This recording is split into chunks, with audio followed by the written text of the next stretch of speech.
Hi everyone, Nothony Plantano here, the internet's busiest music nerd. And in this video, I'm going to, in a very rambly way, be talking about this project over here, 30days30songs.com, and just kind of give a bit of an overview and a general opinion on political music on the whole. Just to give a baseline here, typically, politically charged music, socially aware music, I really enjoy. Some of my favorite artists take that angle in their music. You know, Kendrick Lamar with To Pimp a Butterfly, going back to artists like Public Enemy or Phil Ochs and Bob Dylan, or even like Rage Against the Machine. There's a lot of examples in my discography, Dead Kennedys, of bands who I am just head over heels for, who make satire in their music, make political statements in their music, that critique the world at large, critique our political system in the West. So I was pretty intrigued when I came across this project over here,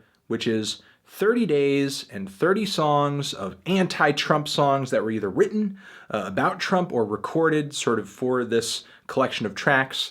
This series has gained so much popularity, I guess, that it has been up from 30 to 40 songs now.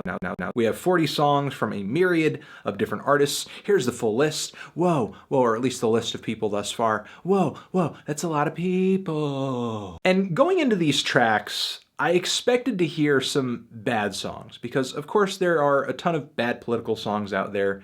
The last time we had a political punching bag that was this easy for musicians and for the left to throw shots at, it was when George W. Bush had just gotten elected and we had all those anti-Bush music compilations come out.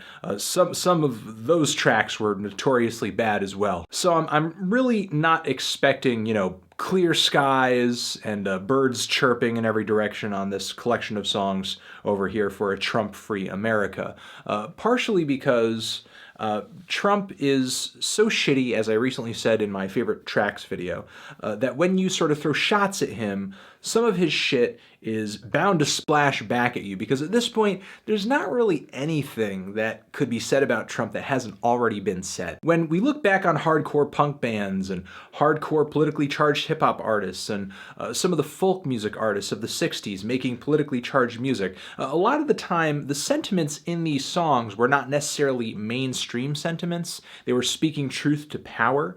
However, the opinion that Trump is a dick and a total moron and completely unelectable, that is very much a mainstream opinion. I mean, sure, he has his people who are willing to vote for him, sure, he has his fans and his followers, but there's really no shortage of Trump haters out there. So when you make an anti-Trump song, how to do it in such a way where you don't come across as just a cliche. You're not just simply another face in the chorus of people who are saying, hey, Trump's an idiot, Trump's a racist, Trump's a misogynist, Trump is anti-immigration, Trump hates this, Trump hates that, Trump wants your babies to die. Many of these statements I either agree with or I see why people would feel that way. However, just saying that Trump is an idiot and Trump is trash, I feel like is only acknowledging a sliver, a portion, a fraction of what is making our current political system, and specifically this election, so shitty right now. This election, more than any election in the past, I think,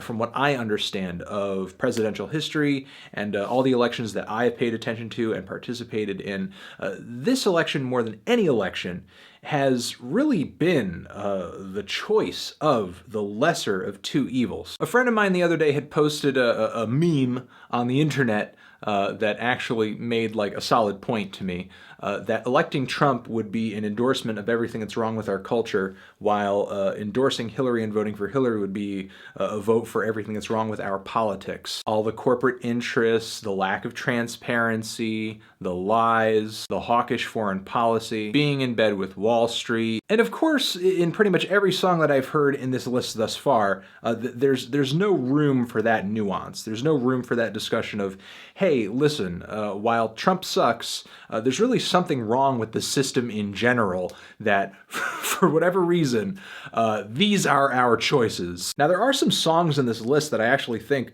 are pretty good. Death Cab for Cutie with $1 Million Loan, I think that's one of their better tracks in a while. I actually thought it was a really catchy hook on this cut. The music video was pretty funny too, with this silhouette of this Trumpish looking figure waving his arms and yelling, and them basically making fun of the fact that to get his life started, to get his businesses started, he needed that $1 Million loan. He's essentially born with a silver spoon. I don't really have too much to say about a lot of the live tracks that have made their way into the list over here. The Elvi track was absolutely boring. The Ladinsky track was so bad it is not even worthy of the hilariously eye-grabbing title of Donald Trump Makes Me Want to Smoke Crack. Then we have these two Moby songs on here, which in my opinion are absolutely shameful. Probably the two worst songs in the list thus far. The track Trump Is on Your Side is this folk cut with a lot of acoustic guitar and just basic, straightforward singing, kind of deadpan and monotone as, I guess, to just deliver the message of the song. And the track is disgustingly patronizing, in my opinion, toward blue-collar workers and voters who have maybe been recently laid off from their factory job or something because it was shipped across the ocean to another country. A group of people that, like it or not, Trump has done his best to try to appeal to them and make promises to these people. Hillary, this demographic has not really been her focus. And unfortunately, with the lyrics of this song, Moby really talks down to these people in a nasty way. I mean, sure, he has a point with the fact that maybe at the end of the day, Trump really doesn't have your interests in mind. I mean, how is this billionaire really going to relate to you and care about your problems? But you could argue that Hillary is just as out of touch with that same class of people. And sure, while I don't agree that Trump is the best choice here, you're essentially asking this group of people to vote for the woman whose husband voted for the international trade deal that sent a lot of their jobs down to Mexico. Read the room, dude. Moby would just rather not, fill you in on all of the dirty details, so it's just easier to agree with the drivel that he's essentially written in the lyrics here. And then the Moby and the Void Pacific Choir over here with the song Little Failure. I mean, I've said that some political songs, specifically that new Le Tigre song, are just like bad political talking points worked into like this synth punk song. But this song is literally talking points because it's just literally talking over this bad electronic crummy instrumental that gets really old really fast. That was one moment where I hope that, I hope Moby and maybe some of the other people here are getting a nice check for these for these songs. One of my favorite cuts in the track listing here was this Vinnie Paz song, which was heavily inspired by the writings of Howard Zinn, a writer who I think has a pretty interesting take on American history. If you don't sort of have a leftist perspective on America or history in general, you might not always agree with his thoughts and his views on things, but I think he's definitely worth reading. I think he does an amazing job of illustrating that America doesn't always function in a way that's fair. And Vinnie does a great job of putting this into song. The track, I think its genius kind of lies in the fact that it's not just this Trump, Trump, Trump, Trump, Trump, Trump, Trump, Trump kind of song.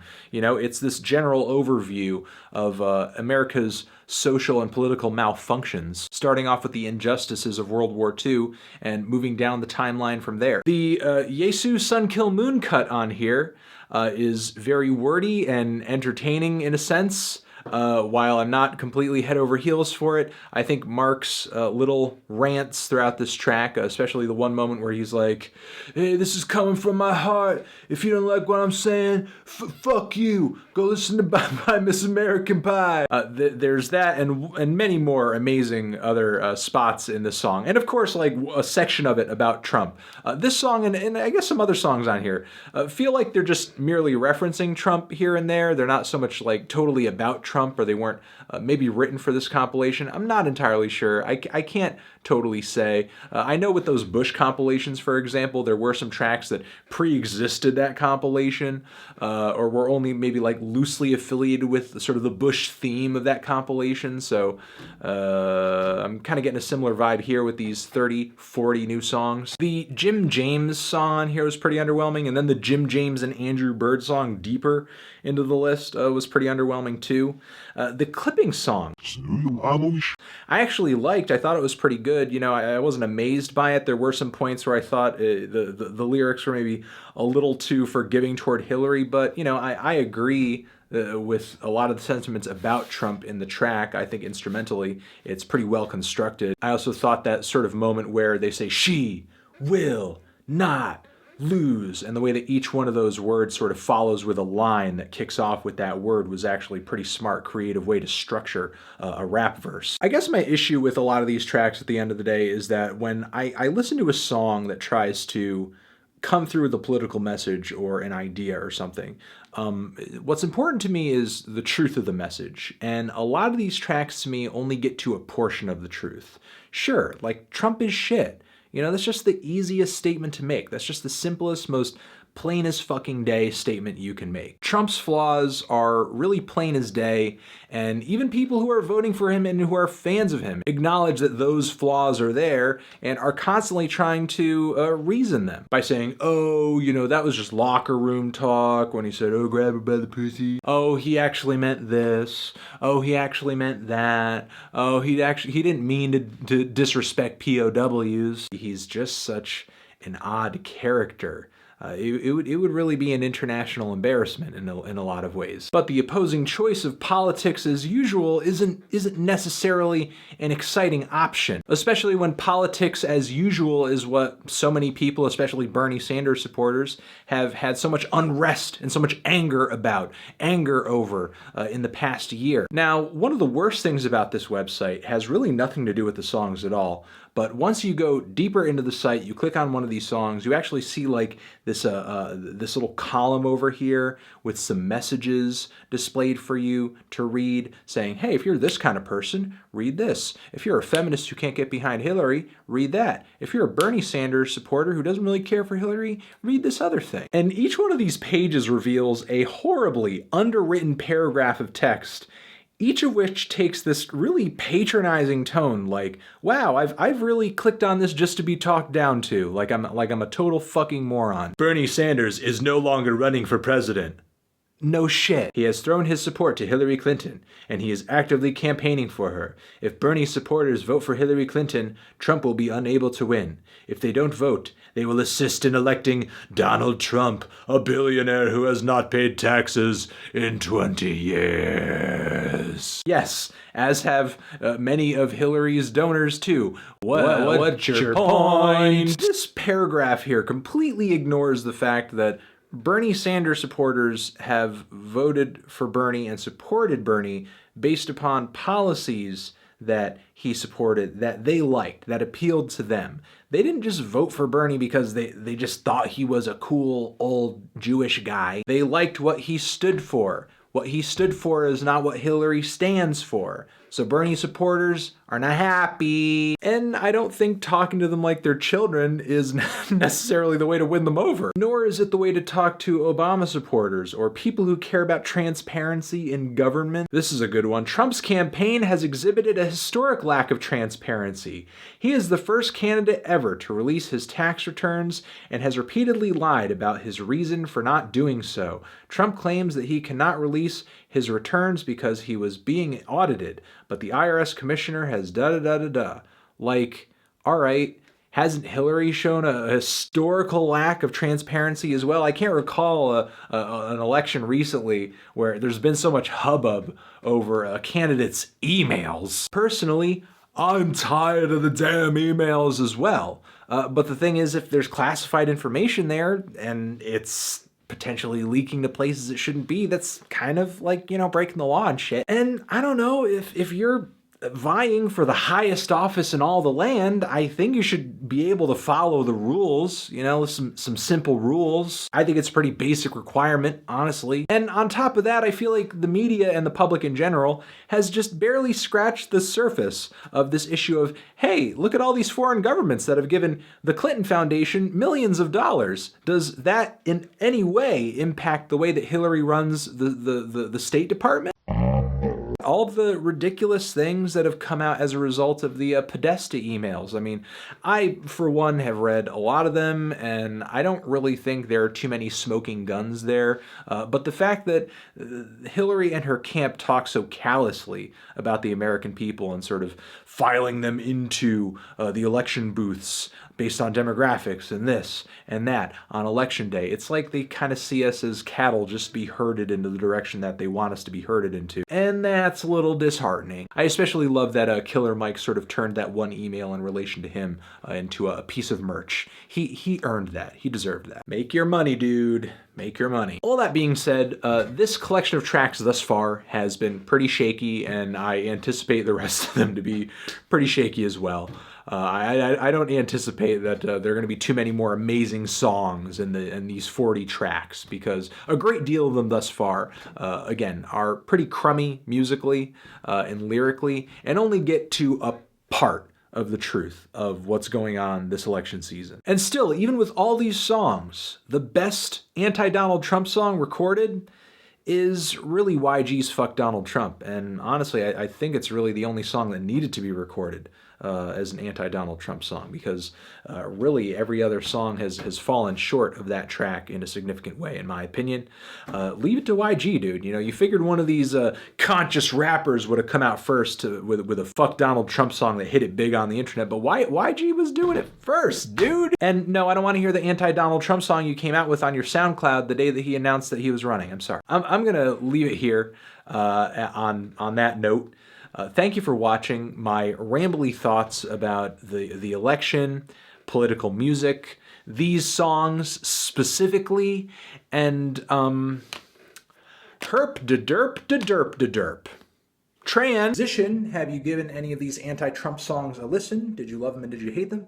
And good luck to everybody out there on November 8th. I hope everyone goes out there and votes. Don't just sit back. Find out the candidate that you feel represents you the best, you feel you agree with the most, and vote for that person. Put in the effort and vote for that person. Yeah, that's it, guys. I hope you have a good one. Forever.